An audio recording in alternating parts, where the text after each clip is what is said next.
All right, what's up, everyone? It's Emmanuel, Financial Fitness, and today I'm doing a little bit different of a video. I'm trying to get away from finances, and today I'm going to talk about 9 things I wish I knew before joining the Army.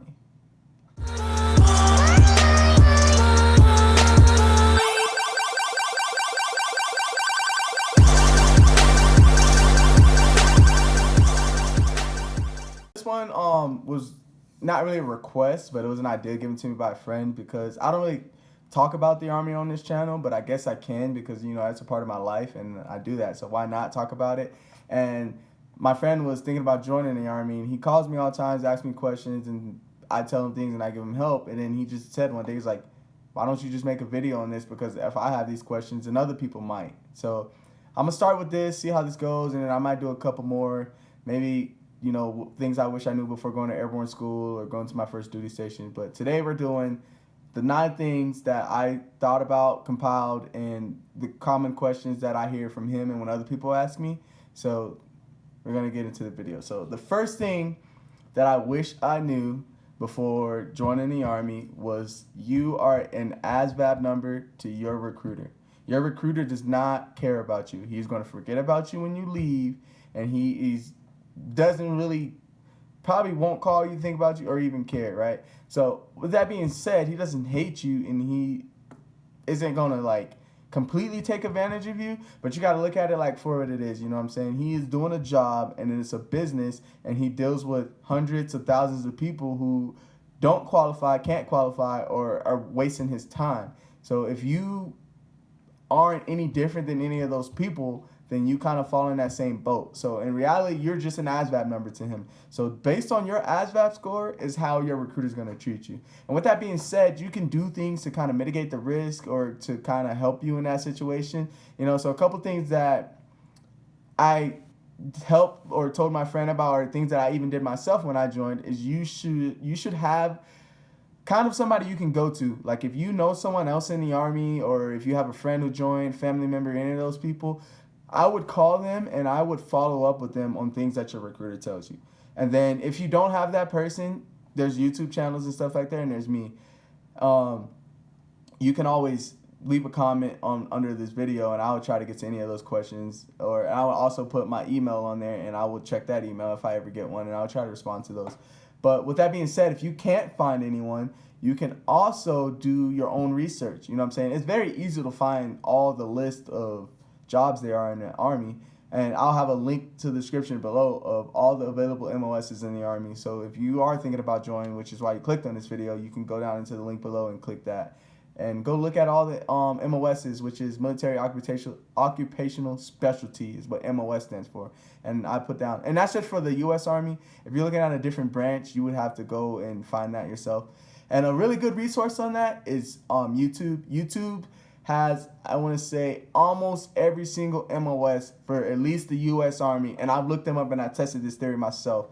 And it would have some the videos from 2006, 2007, and you will see some dudes in AIT and they're faking like they're doing work, but it still gives you an idea of what the job actually does. And I use the word AIT. AITs, we're going to talk about that later, so I don't want to get into the weeds on that. The second thing that I wish I knew more about before joining the Army, I knew a little bit about it and I had an idea, is bonuses. Right? I knew that you could get bonuses from joining the Army because the Army advertises everywhere and everyone always talks about that. And so 2 main points I wish I knew about the bonus is you don't get it all up front, right? You're not going to get your bonus. Of course, they tell you get it when you get to your first duty station because the bonus is contingent on you passing basic training and passing AIT and staying within that MOS. But you don't get it all up front, and it is taxed at 25%, so you don't see all of the bonus. So if you sign on for a $20,000 bonus, you're not getting the entire $20,000 up front. You're only going to get $10,000, and of that $10,000 is taxed at 25%, so you're only going to get $7,500. And the remaining $10,000 of that $20,000 bonus will be split over the remainder of your contract. So if you sign a 3-year or 4-year, it will split the rest. So it's still a nice chunk of money. It's still a little bit more than you would be getting if you regularly joined, but it's not as much as advertised. And so just take it for what it is, you know what I'm saying? So if you can get a little bit more, get a little bit more, but it's always good. More money is better than less money, but that's just the reality that comes with the bonuses. As well as Camaros and Chargers Mustangs, all those sport cars are not available bonuses. I don't know how many times people have asked me this. Do they give you a Charger? Do they give you a Camaro?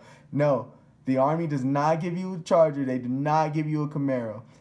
People get those cars because those are the cars that they wanted before they joined the Army. And so now that they're in the Army and they have more disposable income, they go and get those cars. But that is not a part of your initial contract. You are going to be footing that bill if you go and get a Charger or a Camaro. The Army is not paying for it.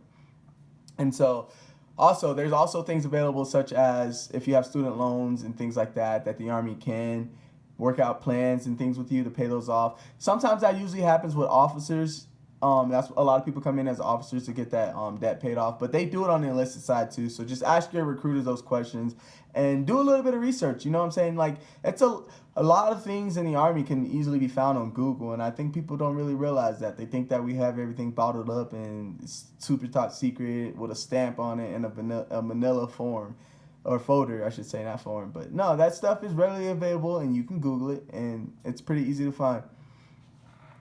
So the third thing that I wish I knew before going into the Army, which I did know a little bit about because I did a little bit of research, but didn't know everything. Of course, it's impossible to know everything, but something I wish I knew more about was basic training and how it works. So basically how it's going to go when you go to basic training is you're going to go to replacement battalion, and during the time of the recording of this video, this is during the height of the COVID outbreak. So in replacement battalion, you may go 2 weeks of quarantine before you even make it into replacement battalion. And then you do a week of replacement battalion, which is when you do all your in-processing, get your CAT card, turn in all your medical files, do all this good stuff that you started at MEPS, and you're going to finish that up at replacement battalion.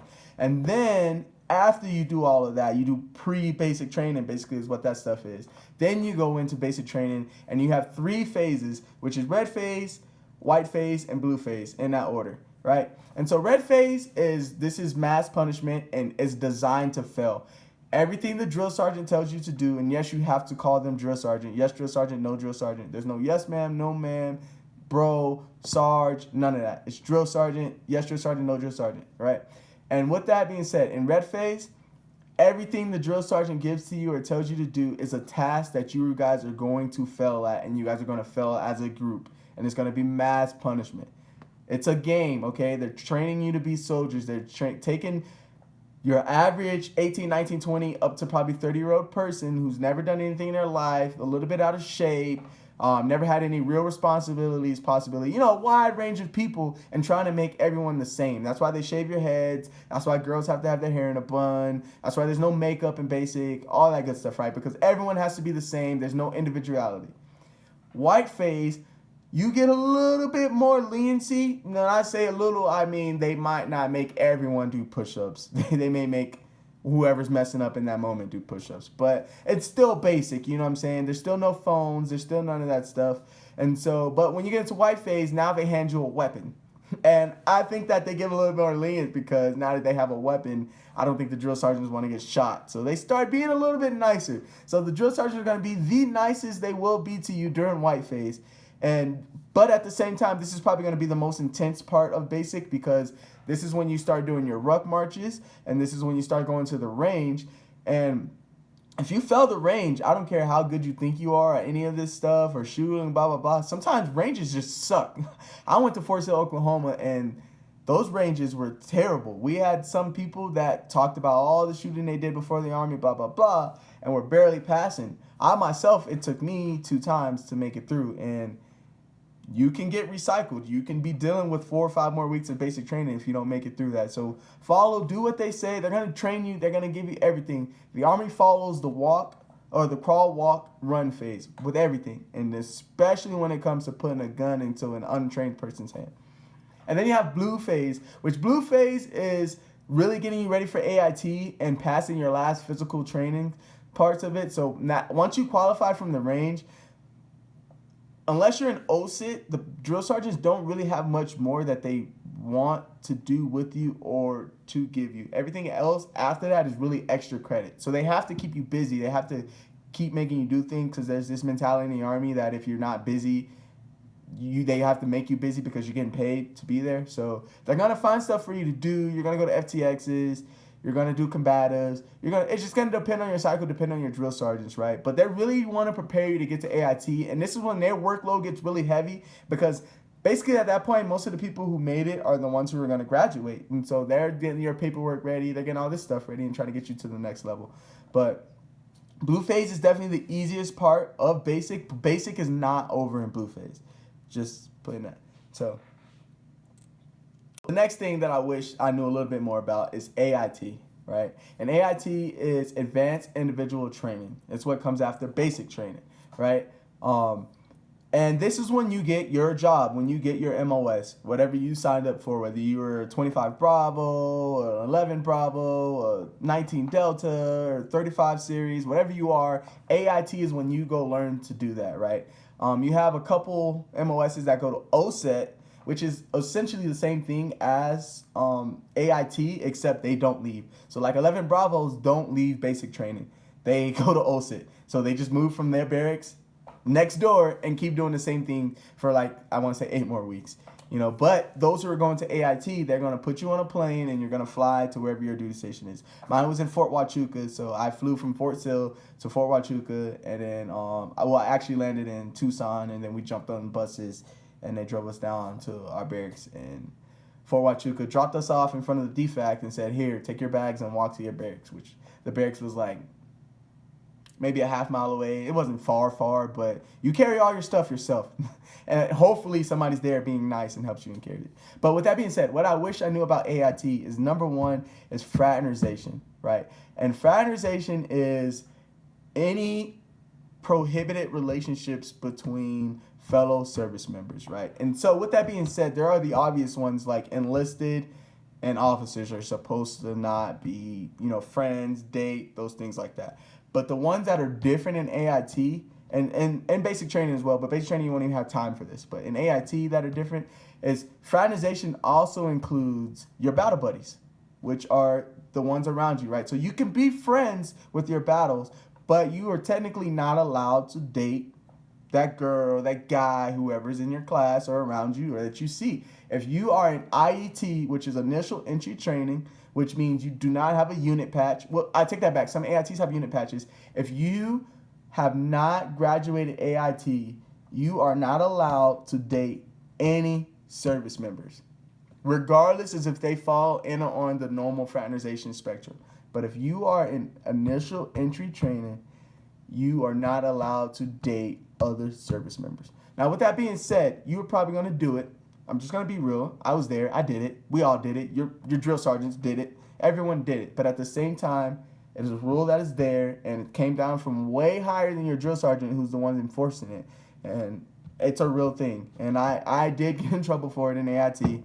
I just got dephased, but a lot of times it can be a lot worse. I've seen people get kicked out because of it. It just depends on your situation. It depends on your merit that you have in that organization that you're at. And so AIT turns into high school all over again, really. You know what I'm saying? And you deal kind of with the same personalities that you dealt with in high school, you deal with in AIT, but it's worse because you're with these people all the time. You see them every day. You're going to formations with them. You're in class with them. They could be your roommate, So you really have to learn how to manage personalities and really learn to deal with people a little bit more than you had to in basic, because in basic it was temporary. You knew you were getting out of there a little bit. Oh, this person's annoying, but we don't even have enough free time for me to deal with this person, you know what I'm saying? In AIT, you have free time now. And so these personalities get a little bit worse, especially when you're hanging around the campus grounds and all those things, and you see them in the day room, or maybe they're talking to the girl that you like or something like that, And this is why fraternization and all those things became a thing, because of this high school-like environment that comes from AIT. The next thing, and this is the fifth thing that I wish I knew a little bit more about, was barracks life and living in a barracks. And so whether you're married or whatever facet you are coming into the military, at some point in time you're going to live in the barracks. And barracks life is not bad, but it's nothing like having your own place. In basic, you live in a bay. So living in the barracks is an open bay with, I want to say 64 other people or something like that, and bunks. right on top of each other. There's a person right next to you, a person right on the other side of you. You don't get away from those people. And AIT, they move you into smaller barracks where you can have anywhere from 2 to 4 roommates, just depending on where you go to AIT. I had 1 roommate, but in that same building that I lived in, people downstairs had up to 4 roommates, so it just depends on your MOS, what installation you're at, and how much space they have.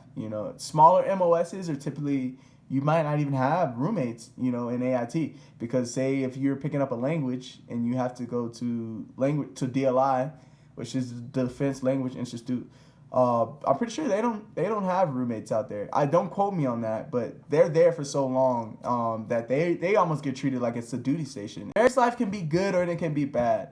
You know what I'm saying? Because if you've ever lived in the dorms like in college, barracks are a lot like that. But not all barracks are created equal. You know what I'm saying? My barracks room here is pretty nice. I have a kitchenette. I have plenty of space. I don't know if you can see my TV in the background. I have too much storage. I wish they took some of the storage away and gave me more room space. But then my barracks room at Fort Gordon was not as good because I had a quarter of the space. I had enough room for my bed and then enough room to get off my bed, and then my computer desk was there. And it's because I had a roommate as well, and I had to have space for him. And we shared a bathroom. We didn't have a kitchen there, so we had to go out to go to the kitchen. So barracks can change, and barracks are different. You don't really have a lot of control or say on that. So the best part about barracks is that you're next to your battles and you have friends and you go right down the hall and there's barracks parties and there's a lot of camaraderie that comes with the barracks. But barracks aren't the greatest thing. It's like living in a dorm, really. So if you lived in a college dorm, then yeah. If you lived in a room by yourself that only had a bathroom with it and you had to go somewhere else to go to the kitchen, it's a lot about like what barracks life is. And they can be dirty when you get in there, so you're gonna have to go and clean them yourself and stuff like that. So just take responsibility for that. Your room is gonna be what you make it. A lot of the Army is gonna be what you make it, and the barracks life is definitely gonna be what you make it. Definitely one thing I wish I knew, and the only reason I didn't put this first, because I tried to make this video a little bit in chronological order, is your first duty station, right? Your first duty station will make or break your career, honestly. It can, and it probably will. And not because of how people treat you, but it's going to change your outlook on the Army, right? And so you have to go with it with a certain mindset, right? That this isn't forever. And that's the best, perfect thing, greatest thing about the Army. All the benefits the Army has. You got to remember, everything in the Army is not for forever, right? It is all temporary. From leadership to duty stations, to training, to pain, to suck, to everything. It is temporary. It is for the short term. And your first duty station can be bad. It happens all the time. You know what I'm saying? You can end up in a place like Fort Polk, or you can end up at Fort Carson, which is great, but then you can end up at Fort Carson and end up at a bad unit, So I have a friend who was at Fort Lewis, JBLM, and JBLM is a great place to be, you know what I'm saying? If you love outdoors, a lot of outdoors. There's a huge mountain in the background that you see all the time. Great downtown. You can go up to Oregon, all these places, right? But he was at a horrible unit, and it ruined his JBLM experience because he just wasn't at a great unit, and he just didn't get to enjoy all the things because of the unit. And so with that being said, your unit is not gonna forever suck. It can suck for a time, but leadership rotates, and the Army does that on purpose. It rotates leadership so that you don't get stuck with the same leader that is bad or doesn't help you all the time. And you have things to help mitigate you having bad leadership, And so a lot of people try to blame the Army for all their problems and things like that, or say this place sucks or this duty station sucks, when it's just the unit. Like, perfect example of this is Fort Bragg, right? Every time I talk to somebody about Fort Bragg, North Carolina, I get a different response. And that's because they're all from different units, you know what I'm saying? So try to treat the duty station as an independent thing from your unit, and look at your unit independently from your duty station. So your unit could be good and your duty station suck, and your duty station could be good and your unit sucks, or both could be good or both can be bad. But just look at them as two independent things, and they're not the same. Try not to compile those issues. And so, okay, so another thing And I knew this before joining the Army, but I want to iterate those for I want to iterate this for those who are joining the Army.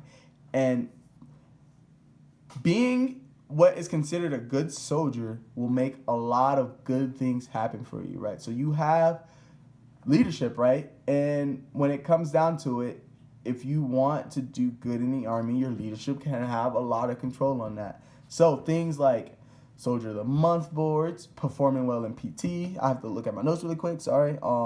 Best warrior competitions and volunteering. Those are it. Soldier of the Months, PT, any type of best warriors or just competition type things. Anytime you hear competition, do that. And volunteering. Those 4 things, I'm going to reiterate it one more time. PTing, best warriors, Soldier of the Month boards, and volunteering. Those things will literally put you in the favor of your leadership as far as your sergeant majors, your first sergeants, your captains, your majors, and your colonels. Those are what they care about, you know what I'm saying? As well as your first lines and your platoon sergeants and things like that. Because when you look good, your first line looks good and your platoon sergeant looks good, and then it rolls up the chain. Your commanding your unit looks good. Just imagine, right? Look at your unit like your high school. If your high school won the state championship football team, whether you were on the football team or not, your high school looks good. You look good, right? And so if you're the star quarterback for the best football team, then it looks even better. And you get a little bit of benefits that maybe other people don't have. Whether it's fair or not, I mean, that's the reality of it. And so going to Soldier of the Month boards, Best Warriors, PTing good, volunteering, all those things that you may not feel like you're getting appreciated up front are actually being looked at and behind the scenes. So, you know, if you volunteer for a sucky detail or if you go to a Soldier of the Month board, then your name might come up first when it's time to go to a promotion board. Or when there's something good that they need and they don't have a name for it, well, who volunteered for that sucky detail? You know what I'm saying? As well as like the Best Warrior competitions. If you win a Best Warrior competition up to like the brigade level and go on to say, I was in INSCOM for a little bit and I competed in the 513th Best Warrior. And if you won that, you went up to the INSCOM one, and going up to the INSCOM Best Warrior, it was like, dude, like, if you did that, whether it didn't matter what place you came in, you came back to your unit and they'd just be like, hey, what do you want to do? I went to airborne school based off my performances at the said competitions, you know? I won a combatives tournament. I finished it wasn't really a best warrior, but it was like some type of physical test that we had to do that was supposed to be so hard, you know, things like that. And did a couple of those things and won the Soldier of the Quarter for the brigade. And they were like, hey, man, like, you've been doing good. What do you want to do? And it got me to go to airborne school, you know. So those things are super small. They seem like they get kind of looked over, but in the long run, they can take you longer. So this I did not know about before joining the Army, and I wish someone told me about this in the Army. And it's the Big Green Weenie. And the Big Green Weenie is the Army giving you the weenie, basically. And so what happens is a lot of times you can have just things not go your way. There's no way to explain it. You know, you want to do this, you want to do that, you want to go somewhere. You have a school that you would have wanted to go to, a duty station you wanted, maybe a surprise deployment, and we call that the Big Green Weenie, you know. And so dealing with the Big Green Weenie is what I wish I knew, because they're going to happen, right? You're going to have the Big Green Weenie. My personal experience with the Big Green Weenie was I had a girlfriend that I wanted to go visit, and we had a date lined up that I was going to go visit her from this day to this day. I think it was like December 1st to like December 15th. And it was going to be all great. I was going to go there, and then she was going to come with me, and then we were going to travel, spend all this time together. And the Big Green Weenie came down and said, hey, you're going to Germany, and you need to leave this day. Which I think the date I had to leave was like December 7th or something like that, which overlined when me and her were supposed to get together. And so with that being said, I have to go have this conversation with her now that, hey, I have to leave. This is out of my hand. Like, I already have my leave form signed. you know, like everything. It was time for me to go. And they were like, nope, you're going to Germany. We need you to leave now, you know. And there's ways to fight that and stuff like that. And there's always a workaround in the Army. But, you know, that was something that potentially hurt our relationship. That was a long time ago. Me and her are not together anymore, but I don't know if that had anything to do with it, you know, or not. But that is just, you know, part of the Army. You have the Big Green Weenie that can show up, and sometimes it just shows up at unknown times. And you just have to know how to deal with it and how to get around it and things like that. You know, it's just a little bit of adversity, you know, it's a little bit of pressure, and pressure can burst pipes or pressure can mold diamonds. You know, it's not the worst thing ever. It's never going to make or break you. And I don't know, maybe if you're on the fence or something like that, the Big Green Weenie sometimes could be the straw that breaks the camel's back, but most of the time it's not. So just knowing that the Big Green Weenie exists and knowing that you just sometimes you have to work with it is important. And I wish I knew a little bit more about that, so I'm sharing that with you. Now, at the same time, right, you have a weenie of your own, or for my ladies who are watching this, you have your own imaginary weenie, and you can give that back to the Army in forms of getting your bonuses, in form of getting education out of them, in forms of that. And so I'll get into the last thing that I know, but I do want to share this with you guys, and so you guys know, is the Army is what you make of it, right? And so there's a huge common personality trait with everyone that I talk to who absolutely despises the Army, right? And the biggest thing about all those people is they can always tell you how the Army could be better. They never talk about themselves. They talk about how the Army could be better. And that right there is the number one thing that proves the point of the Army is what you make it. Because you have those people, and then you have those people who get what they can out of the Army, and then they get out and they go into better things. You have those people who love the Army, and you can't tell them anything bad about the Army. So, that being said, the Army treats everyone the same. Like, it doesn't treat you any different. It doesn't say that, oh, yeah, you know what? You have cool hair. Or, you know what? Like, you smile nice, so I'm going to treat you better. That's not how it works. The Army treats you based on merit. It is a merit-based system. And when that being said, merit is, you know, what you put in is what you get out. You know, reap what you sow, however you want to say it. And that is how the Army works. So if you want to show up, right place, right time, right uniform, be respectful, do your job. You don't have to be the best person at your job, because one thing the Army would do is they will always find something for you to do. That is the specialty of the Army. If you don't have anything to do, tell somebody you're not busy. They will find something for you to do. And so with that, the Army is what you make of it. You know what I'm saying? The amount of effort you put into it is the amount of effort you're going to come out. You're going to get the Big Green Weenie. We all get the Big Green Weenie. But to think that the Big Green Weenie is only for you is what hurts people, or what changes people. And when you talk to somebody who hates the Army, it's probably just they got the Big Green Weenie and just thought it was personal and thought that it was just only them. When you talk to someone like me, who I've gotten a Big Green Weenie, I've gotten bad situations, I've gotten things, but like I said, like the Army is what you make it, and it's what you put in is what you get out. So those are everything. If you have any more topics that maybe I didn't hit on, you got some questions, you know, just leave it down in the comment. If this helped you at all, leave a like, subscribe. I'll do some more videos about the Army, as well as I want to do a lot more finance videos. Got some stuff coming to the channel, trying to grow it. And until then, keep flexing those financial muscles. I'm trying to do these little clips at the end of the video now. I wasn't looking at the camera. I'm looking at the camera now. So I got some new stuff coming to the channel. I just got my computer back. You can see that in the background. I got some new books that I just got, all this stuff. So I'm trying to start releasing videos about 3 times a week. I didn't have a video last week, towards the end of last week, because I was traveling, but I'm back now. I'm in my room, and I'm ready to get this channel going and start to make it grow. So one thing that I'm going to do to help this channel grow is I'm going to start doing giveaways. Starting once I get to my first 50 followers, I'm going to do a giveaway, and I will explain the details of that giveaway then. So when I get my first 50 subscribers, sorry, I said followers, my first 50 subscribers, I will release the details of what the giveaway is going to be and how we're going to do it. But expect that in the future, and like I said before, keep flexing those financial muscles.